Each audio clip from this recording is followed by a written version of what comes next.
Hello and welcome. I'm Jo Kreiter. I am a choreographer and sight artist and a guest of the Contemporary Arts Center.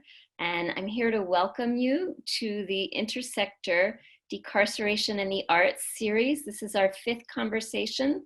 And I'm so excited to bring together two amazing organizations represented by Felicia Gomez, who works with Essie Justice Group, and Fox&Rob Rich, who work with the Participatory Defense Movement of New Orleans. I'm very, very moved to bring you all together in conversation. And we're gonna start with Felicia. Tell us what you do and why do you do it?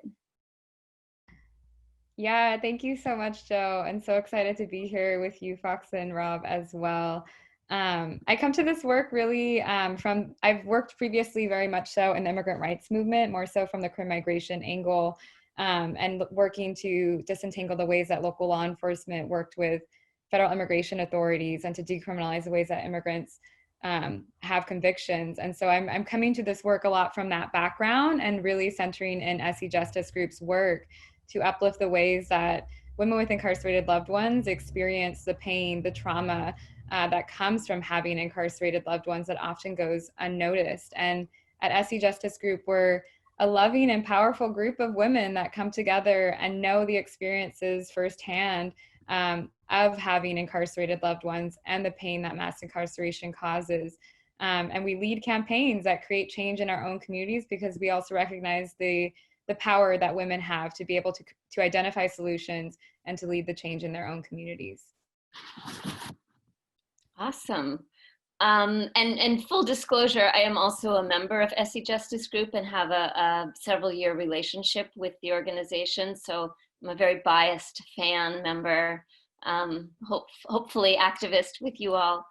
And Fox&Rob, tell us what you do and why you do it.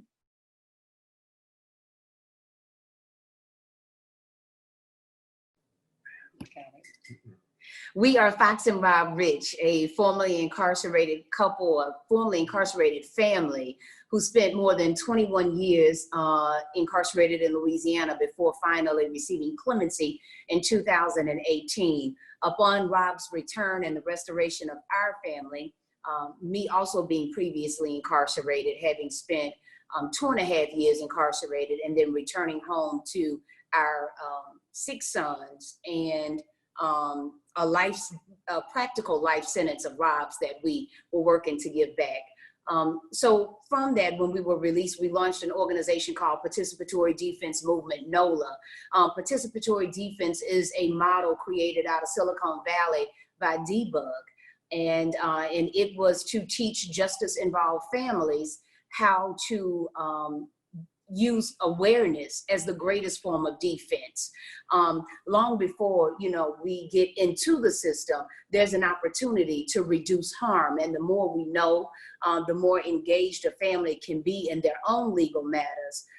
In essence, Participatory Defense Movement, NOLA, was founded with the ideology that we teach families how to fight for themselves against a system that we know is racially biased and unjust.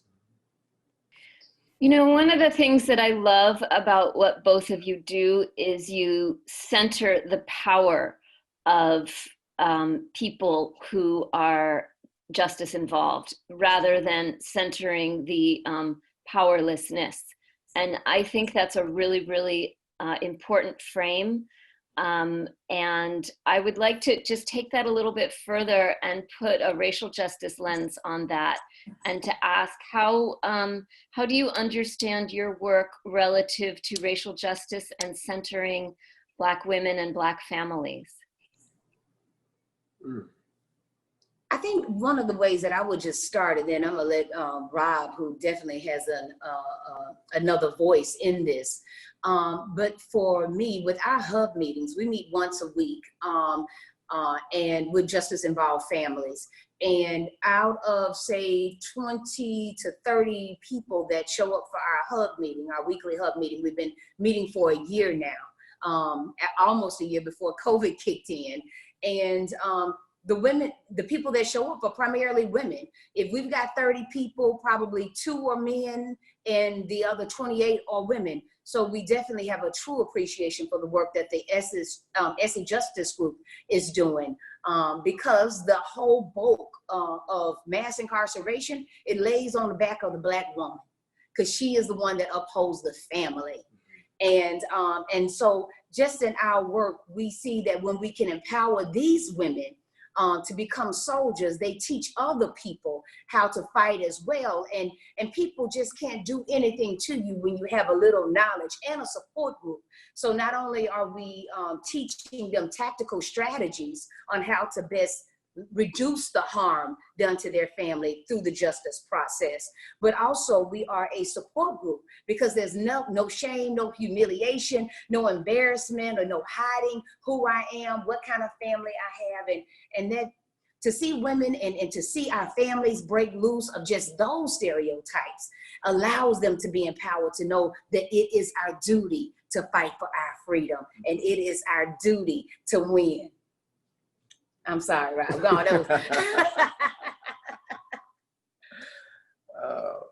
You might want to ask the other part of that question, though, how it ties back into racial justice. Yeah, I did say it, didn't I? I think I did a pretty good job. Joe, did I get that? That was pretty spectacular, but I bet Rob can up the ante. Let's see what you got, Rob. Oh, wow. Why don't you just ask him the question again, because he probably forgot I talked so long. We'll go. I would venture to say that when you think about placing a racial lens, if you would, on the conversation, on this whole discussion, when you consider the fact that Louisiana leads the country, leads the world in the number of incarcerations, when you think about the fact that as a country, the United States leads all other civilized nations in incarceration, and further still, you consider the racial dynamics of those systems. The mass majority of those are Black and brown people that are making up our criminal justice system.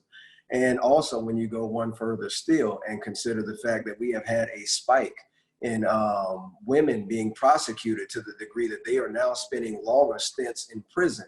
And yet again, unfortunately, the mass majority of those women that are behind bars are yet again people of color.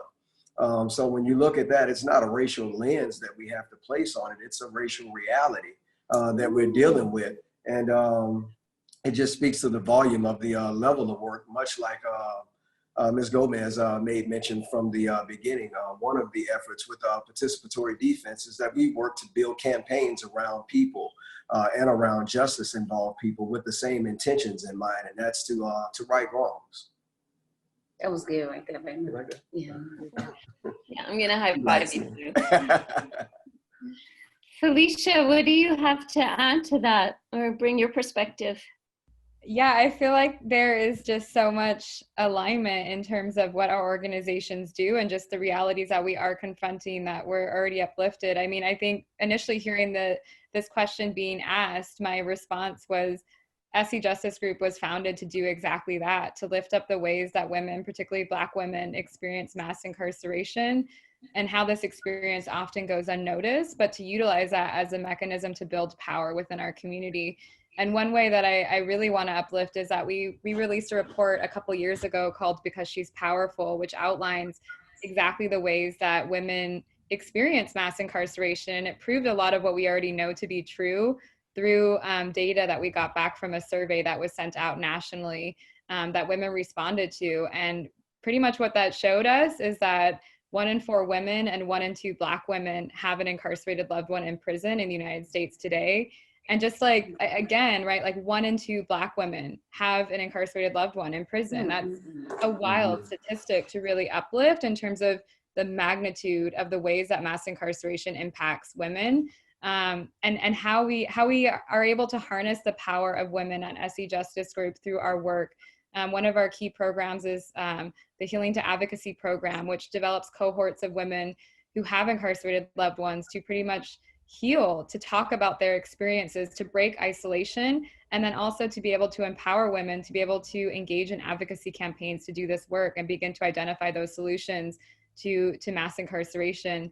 And I think also underscoring what Fox and Rob also lifted up around how important women are in communities, particularly Black women in communities, right? As like linchpins of communities, the ways that mass incarceration also creates financial burdens, particularly on women who take up a lot of those costs, which also leads to opportunity costs for women and what they're able to pursue in their own communities, right? It's a systemic and structural process that continues to impact women time and time again. And so just uplifting those stats as well in terms of how we see this work come through, especially through Essie's work. And I think another thing is Essie Justice Group is also a Black-led organization. We also are member-led. And so most of our members are Black and brown women who are leading this fight, particularly in California, but also across the nation. And women that draw from ancestral strategies that have been used by Black women for centuries, decades, right? To be able to resist, to be able to create stress solutions, and to be able to resist in moments of extreme struggle. Wow, I don't know that I've heard the term exactly phrased ancestral strategies and have that applied to a political activist context. It's really beautiful. Thank you for that. So I was on a campaign team meeting with Essie last night, and one of the things that struck me, most of the women on the call were Black and brown. There were a couple of white women. And one of the things that struck me as we checked in about how we were doing in this moment was the gratitude expressed for the diversity of people who are out in the street right now protesting police brutality against Black bodies. And I give that little story as a way into this question. What is the relationship between your work and this American moment of uprising? Us. Take a stab at it. I think for us, anytime that you can empower people to know that they have a right, that they have a duty to fight for their freedom. I think it was Neil Giovanni that says to be free is to free others. And so with that, all hands down, when we are building leaders, we don't need leaders to come in and guide us, but each one of us seeing the problems in our own communities and knowing that everything that we need, the Creator and our ancestors have bestowed upon us already in our DNA to do it. All we got to do is just believe. And so what we see now is where it has reached critical mass, where love is conquering hate. Because there's enough people with love in their hearts for humanity, which includes African-American males, with enough love in their hearts for humanity that they're willing to sacrifice themselves to stand up and say, this isn't right. And the only way that we can move anything forward, whether it's a family, whether it's a job, building a house, building a nation, it has to be done together, and it has to be done in love if it's going to maintain itself. One further, if I might add, is that with much of the work that we also strive to do with participatory defense, you can see a lot of that resonating in our streets all across America in protests. Because when you think about legal awareness as a best form of defense, one of the best ways that we have to defend ourselves against injustice and all of the other ills that we find ourselves up against is to be able to raise our voices against it. And when we're able to not only raise our voices against it, but also to be able to express how we feel about certain actions or inactions that take place in the name of justice. When you look at that, to see protests and to see people all across America that are using their voices and that are using their bodies through expression, that they are sick and tired of being sick and tired. And I think that's probably one of the most powerful ways that we can speak, to the powers that be, is when we express what it is that we feel. So if it's discontent that we feel, if it's a lack of justice that we're feeling in our communities, if it's a lack of fundamental fairness that we're feeling in our communities, we have a right to speak out and be heard about that, and we have a right to be seen doing it. Wow, that's so beautiful. That have me thinking right now too, just around the ways that we build power with one another, right? And how that often also comes out of breaking isolation and building community with one another. And I feel like that's something that we're seeing a lot through the uprisings, through the protests, right? And the ways that people are being able to grieve with one another on the streets, right? And how a lot of times it's like an emotional response in terms of people feeling the need to be around one another to actually process this moment, and exactly that, of feeling like enough is enough, but we also need each other to be able to create the change that we seek in our communities. And so I feel like that in thinking about the current uprisings right now, I think it's directly connected to the work that we do at Essie Justice Group. I think one thing is the calls that we're seeing right now, which is beautiful, to calls to defund the police, right? And thinking about the ways that we see police violence directly linked to state violence within our communities. And I think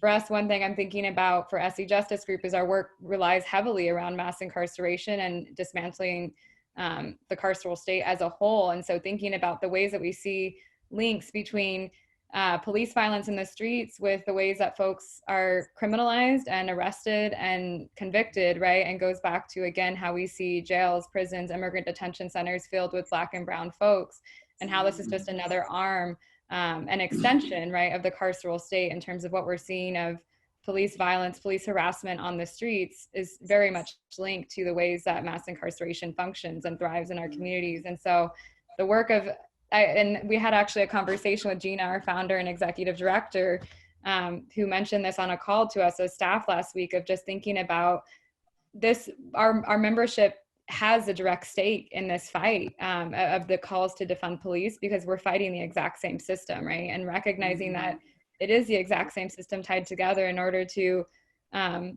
dismantle it, right? We have to recognize the links and the ways that it's really just a web that functions and thrives off of one other piece of it. And so in that way, I see our work directly linked to the current uprisings and building off of work that we on this call have been doing for many, many years and will continue doing, right? But also the excitement that hopefully many people are becoming politicized in this moment, are educating themselves, and also finding opportunities to find new political homes to be able to organize with and build with. And hopefully that will be some of our organizations on here, and any others, right? That people can find that space to find solidarity, to find love, and just to be able to build and grow with, right? And ask questions. I think that's another thing that's so important, is feeling like you have space to ask questions and share your own thoughts and experiences.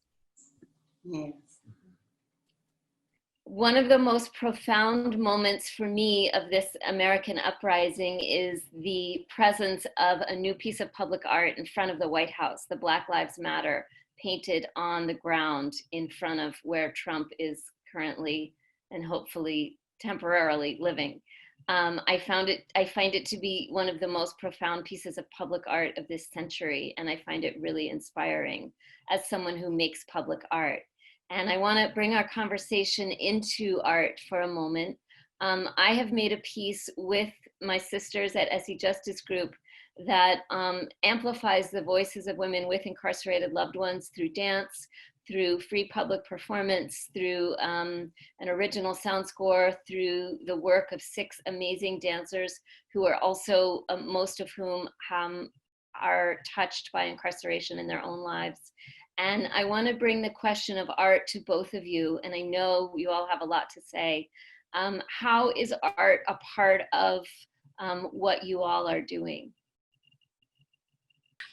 How our organization, Participatory Defense Movement NOLA, is using art as a way of telling our stories. An example would be the gathering that we had for Mama Glow.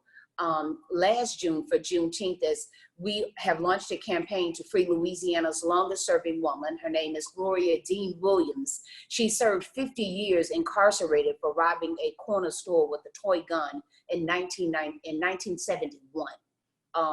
The store operator was shot after pulling out his weapon.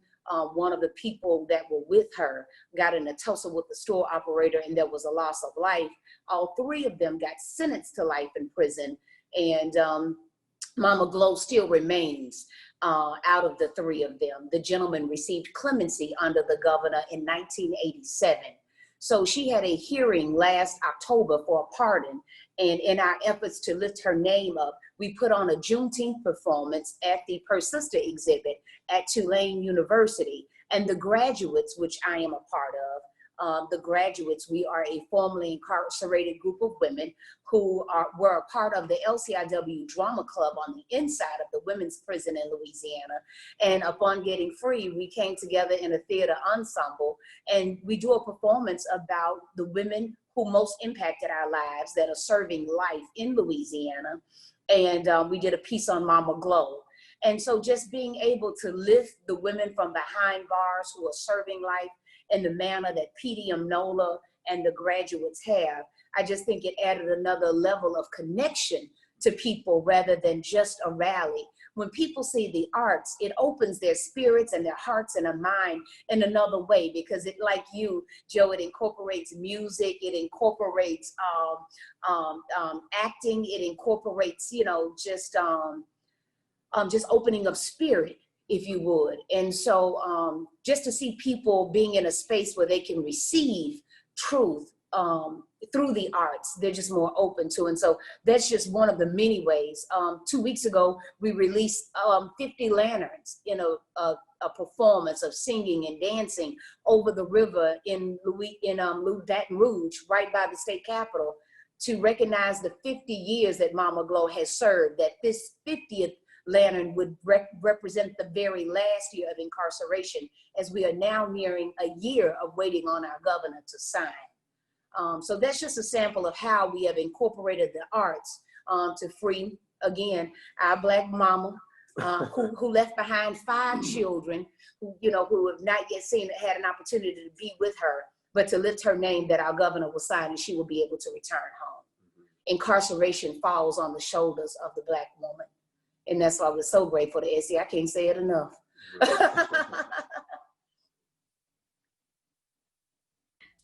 We're grateful to you all too. We got to build the solidarity across state lines, so it's the love is mutual between us. I agree. I mean, I think that actually just reminded me. I wasn't even planning to talk about this today, but I think what that reminded me, you sharing that story, Fox, is thinking about.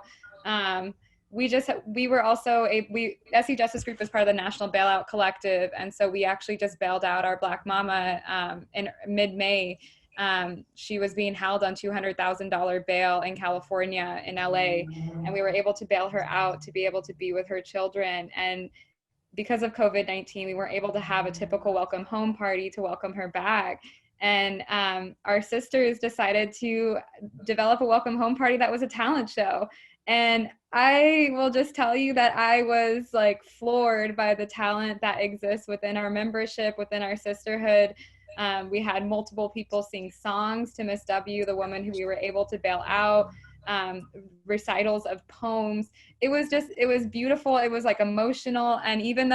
And I think that's the thing, right? Of like organizing in new ways under COVID-19, but still being able to use art as a form to be able to connect us, to share our stories, to share the impacts, to share the excitement and sadness of bringing a woman home, but also recognizing how much more work we have to do to bring all people home, right? Yes. Especially people that are held pretrial right now across the country. And so that's one key way that I know that we've incorporated art. I know another key way that we incorporate art into our work constantly is through the art of storytelling, and in a way that's not tokenizing, but in a way that actually builds power for people who are sharing their stories in ways that creates narrative shifts that are on our own terms, and the ways that we talk about mass incarceration, the harms that it creates on women. That is key ways, I think, also that we uplift the humanity of who people are through different art forms and the ways that they're able to actually share their own stories. But I agree. I think art is just beautiful, and we're seeing it especially in these moments as to how art also always helps us push the narrative to have these conversations in unique ways, and to remind us, right? I think even like looking at murals and things like that, to remind us of the change and the beauty we want to see in our world. Mhm. Well, it's very validating to hear both of you as, you know, pretty central activists, both of you, meaning all three of you, as central activists in the fight against mass incarceration, to value art. It actually means a lot, coming as someone who makes art.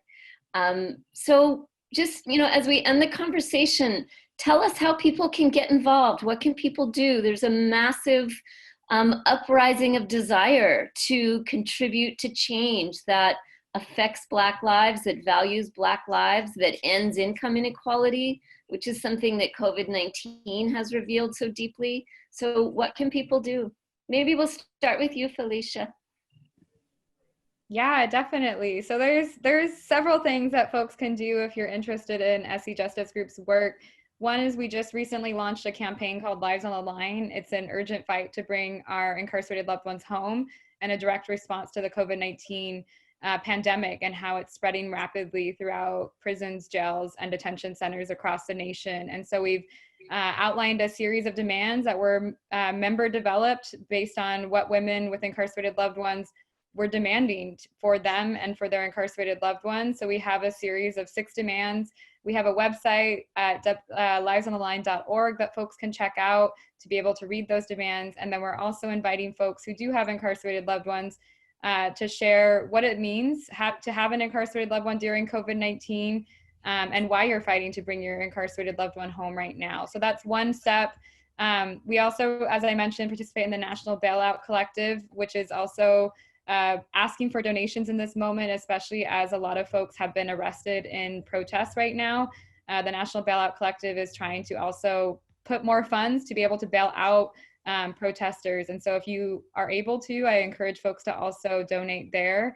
And a third way is we have our Healing Through Advocacy program. And so if there's any people who are watching this that know a woman with an incarcerated loved one, to nominate them to our Healing to Advocacy program so that they can break isolation and find community with our Essie sisterhood. I think so. If Participatory Defense Movement NOLA, we are a new organization. We feed our members every Thursday when they come and join us. We go to court with them. We pick them up if they need a ride to court. We help them with finding attorneys. Support. So anyone that would be interested in donating to our efforts, it is PDMNola.org, PDMNola.org, or they can Google Fox&Rob, and they can find us on all social media to connect with us there and the work that we're doing.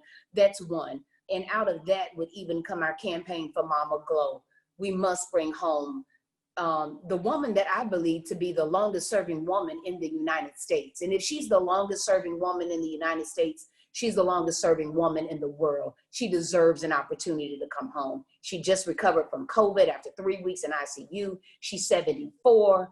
She coded twice and refused to give up because she's waiting on the governor to sign so that she can hold her children before she leaves this life. Anyone that is watching this can certainly feel free or listening to call our governor in Louisiana. His number is 225-342-7015, and tell him that you support clemency for Mama Glow. And then any donation that you want to make, as we are running Facebook ads and social media ads to promote her name, to tell her story, to lift her up. We'll always welcome those. It just says everything about you, Fox, that you have that number memorized. That your dedication is 24/7. Well, I'm so grateful to the CAC for bringing us together this afternoon or this morning or this evening. I'm not exactly sure which it is because we're in different time zones. I'm really excited that the Weight Room will come to New Orleans and bridge the voices of Essie sisters with the activism going on in New Orleans. And in conclusion, I really thank the Contemporary Arts Center for being a bridge between artists and activists, between San Francisco and New Orleans, and for being part of the solution as we look to defund police and end caging for human bodies. So thank you all very, very much for the conversation. Thank you, Jo. Thank you. Yeah, thank you, CAC, and thank you, Essie. Yes, thank you everyone on this call for making it happen. We appreciate you.